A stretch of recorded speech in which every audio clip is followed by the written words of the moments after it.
बात है जब सूरज ढल रहा था और चांद उग रहा था तो सूरज ने चांद से पूछा, अरे भाई, एक बात बताओ, तुम जब भी आते हो तो कोई तुम्हें प्रणाम क्यों नहीं करता? ऐसा नहीं है भाई, हर कोई एक जैसा नहीं होता। कई लोग मुझे भी प्रणाम करते हैं। पर मैं तो जब भी उगता हूँ तो सारी दुनिया मुझे जल चढ़ाती है, पर तुम्हें तो कोई भी जल नहीं चढ़ाता। सूरज और चंद्रमा की ये बातें बेलापुर गांव के लोग सुन रहे थे। तभी एक आदमी ने कहा, हम तो सिर्फ सूरज को ही भगवान मानते हैं, चांद हमारे लिए भगवान नहीं है। नहीं, ऐसी बात नहीं है, हमें चांद को भी भगवान मानना चाहिए। सूरज भगवान तो हमें रोशनी देते हैं, धूप देते हैं, चांद हमें क्या देता है? हर किसी का अलग अलग काम है। चंद्रमा भी हमें रात को रोशनी देता है। अरे पर उस रोशनी का हम क्या करेंगे? रात को तो हम सोए रहते हैं, हमें रात को रोशनी की जरूरत नहीं है। पर चांद का होना भी जरूरी है। हमें चांद की जरूरत नहीं है। अगर चांद नहीं भी होगा तो हमारी जिंदगी में कोई भी फर्क नहीं पड़ेगा। उसका होना और ना होना एक ही बराबर है। इस आदमी और औरत की बात चांद और सूरज दोनों सुन रहे थे। ये बातें सुनकर सूरज खुश हो गया और चंद्रमा थोड़ा उदास हो गया। सूरज ने चांद से कहा, देखा, बेलापुर के लोग भी मुझे भगवान मानते हैं और तुम्हें कुछ भी नहीं। ये लोग मेरी पूजा करते हैं। पर मैं भी तो इन्हें रोशनी देता हूँ। अगर मैं ना रहूं तो इन लोगों की जिंदगी अस्त व्यस्त हो जाएगी। कोई बात नहीं, वैसे भी इन लोगों को तुम्हारी जरूरत नहीं। अगर ऐसी बात है तो ठीक है, मैं अब से आऊंगा ही नहीं। चंद्रमा गुस्सा होकर वहाँ से चला जाता है। चंद्रमा के जाने के बाद बेलापुर में रात को अंधेरा छा जाता है। वैसे तो आसमान में कुछ तारे हैं, पर इनकी रोशनी बहुत कम है। अंधेरा इतना गहरा है कि किसी को कुछ भी दिखाई नहीं देता। अब खेतों में बुआई का वक्त आ चुका था, इसलिए किसानों को सुबह जल्दी उठकर बुआई के लिए जाना था, पर चांद के न होने से गहरा अंधेरा था।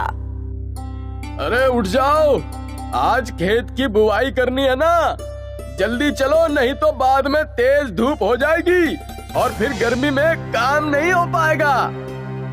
हाँ, खेत की बुआई तो करनी है, पर अभी रात है, बाहर बहुत घना अंधेरा है। मुझे तो लगता है सुबह होने वाली है, हमें चलना चाहिए। वो सब तो ठीक है, पर बाहर कुछ दिख ही नहीं रहा, जाएंगे कैसे? ठीक है, सुबह होने पर ही जाते हैं। ये दोनों सुबह होने का इंतजार करने लगे। जब सुबह हुई तो ये दोनों खेत के लिए निकल पड़े, लेकिन कुछ ही देर में तेज धूप आ गई और गर्मी के कारण खेत में काम करना मुश्किल हो रहा था। बहुत गर्मी हो रही है, चलो घर चलते हैं, कल सुबह जल्दी आ जाएंगे। हाँ, सही कह रही हो, इस भयानक गर्मी में तो मुझसे भी काम नहीं होता, कल आते हैं। वो आदमी और औरत दोनों घर चले गए।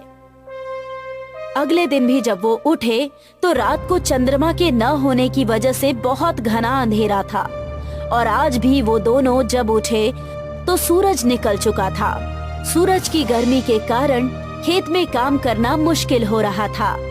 इस समस्या से परेशान होकर आदमी ने सूरज से कहा, हे सूर्य देव, हमें चांद की जरूरत नहीं है।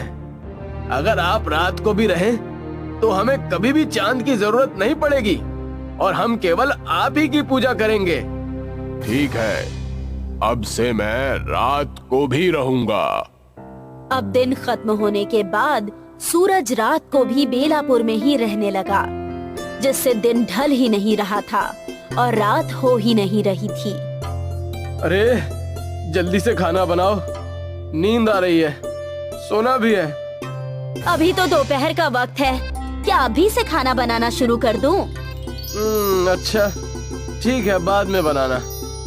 वो आदमी और औरत बहुत देर तक रुकते हैं, पर शाम नहीं होती, क्योंकि अब सूरज ढल ही नहीं रहा था। भूख से आदमी का बुरा हाल हो गया। अरे लगता है आज शाम नहीं होगी, तुम खाना बना दो। ठीक है, बनाती हूँ। औरत ने खाना बनाया और दोनों ने खाना खा लिया। अच्छा सुनो, मैं सोने जा रहा हूँ। अभी तो रात ही नहीं हुई। हाँ, सूरज भी तेज चमक रहा है, पता नहीं रात कब होगी। मैं तब तक नहा लेता हूँ। वो आदमी नहाने चला गया। बाप रे, आज तो बहुत गर्मी है, पता नहीं इतनी गर्मी में कैसे रहेंगे। आदमी नहाकर लौट आया। अरे नहाने के बाद भी कितनी गर्मी लग रही है। अब सूरज नहीं ढलेगा, इसलिए ये सब हो रहा है। ये सब सूरज की वजह से ही हो रहा है। कोई बात नहीं, चलो सोते हैं। ये दोनों सोने के लिए चले जाते हैं, पर सूरज की गर्मी की वजह से दोनों परेशान हो जाते हैं। इन्हें बहुत पसीना आ रहा है। अरे पंखा तेज कर लो। औरत पंखे को तेज कर देती है, पर तेज हवा चलने के बाद भी इन्हें गर्मी से राहत नहीं मिलती। इतनी गर्मी में तो मर ही जाएंगे। काश सूरज ढल जाता तो गर्मी कम हो जाती और हम लोग चैन से सो पाते। अरे अब तो ये गर्मी बर्दाश्त के बाहर हो गई है।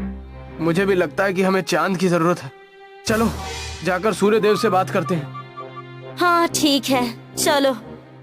ये दोनों बाहर छत पर आते हैं। हे सूर्य देव, आपकी धूप को बर्दाश्त करना मुश्किल हो रहा है। इसमें मैं क्या कर सकता हूँ? तुम ही ने कहा मुझे रात को रुकने के लिए, इसलिए मैं रुका हूँ। हाँ, हम ही ने कहा था, पर अब हमें चांद की भी जरूरत है, क्योंकि हम इतनी धूप को नहीं सह पाएंगे। आज से आप सिर्फ दिन के समय ही रहिए, रात को चंद्रमा ही ठीक है। ठीक है, जैसी तुम्हारी मर्जी। अब से मैं रात को नहीं आऊंगा। अब औरत और आदमी चंद्रमा को पुकारने लगे। हे चंद्रदेव, मुझसे गलती हो गई, मुझे माफ कर दीजिए। हमें आपकी भी जरूरत है। हे चंद्रदेव, आप वापस आ जाइए।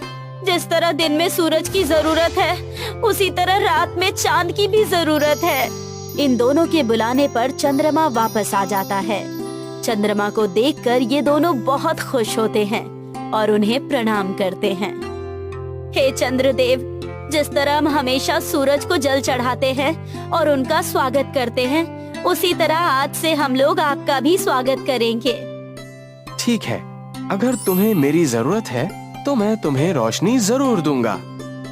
मुझे माफ कर दो भाई, मेरी तरह तुम भी इस दुनिया के लिए बहुत जरूरी हो। अगर मैं दिन में उगने वाला सूरज हूँ तो तुम रात में उगने वाले सूरज हो। सूरज ढल गया और अंधेरा होने लगा। तब चांद ने चारों तरफ अपनी खूबसूरत रोशनी बिखेर दी। आदमी और औरत दोनों ने चांद को प्रणाम किया और उनका स्वागत किया और दोनों चैन की नींद सो गए। सीख, इस दुनिया में हर चीज का अपना महत्व है। हमें किसी भी चीज के महत्व को कम नहीं समझना चाहिए।